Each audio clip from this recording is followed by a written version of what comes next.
মাত্র ১৭ বছর বয়স থেকে জীবনের শেষ দিন পর্যন্ত টিউবারকিউলোসিসকে সঙ্গী করে বেঁচে থাকা অ্যালবার্ট কামু ছিলেন বিংশ শতাব্দীর একজন গুরুত্বপূর্ণ সাহিত্যিক, দার্শনিক, চিন্তাবিদ এবং পলিটিক্যাল অ্যাক্টিভিস্ট। ১৯১৩ সালের ৭ই নভেম্বর আলজেরিয়ার ফ্রেঞ্চ কলোনি দ্রিন শহরে জন্মগ্রহণ করেন অ্যালবার্ট কামু। তাঁর বয়স যখন মাত্র ১ বছর, তখন তাঁর বাবা প্রথম বিশ্বযুদ্ধে প্রাণ হারায়। ফলে তাঁর অনাথ জীবনের অন্ধকারময় অধ্যায় শুরু হয় আলজিয়ার্সের দরিদ্র বস্তি এলাকায়।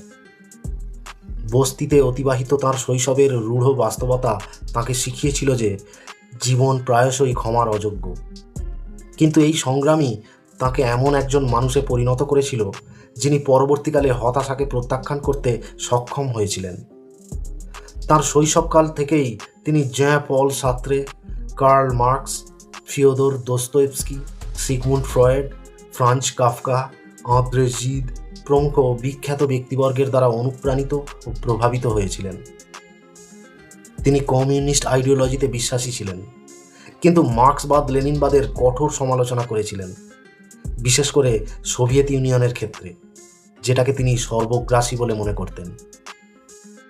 স্বাধীনতাবাদী সমাজতন্ত্রের একজন প্রবক্তা হিসাবে কামু বলেছিলেন, সোভিয়েত ইউনিয়ন সমাজতান্ত্রিক ছিল না এবং মার্কিন যুক্তরাষ্ট্র কখনো উদারপন্থী ছিল না।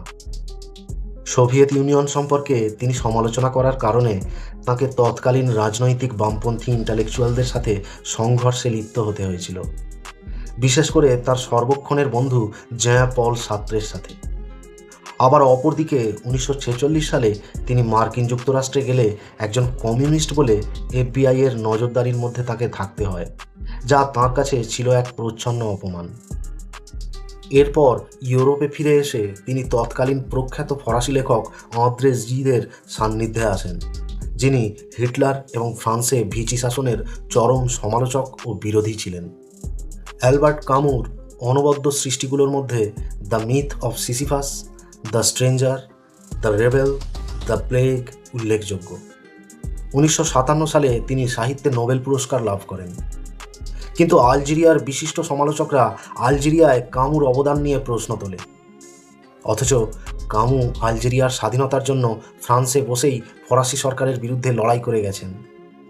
ফরাসি ঔপনিবেশিকতার চরম নিন্দা করেছেন তাঁর লেখায় এবং তাঁর দেওয়া বহু বক্তৃতায়। দ্বিতীয় বিশ্বযুদ্ধ এবং আলজেরিয়ার মুক্তিযুদ্ধের সময় তিনি বারংবার ছুটে গিয়েছিলেন ফ্রান্স থেকে আলজেরিয়ায়। সাহায্যের হাত বাড়িয়ে দিয়েছিলেন সেখানকার যাযাবর বেদুইন এবং বহু বছর আগে ফেলে আসা তাঁর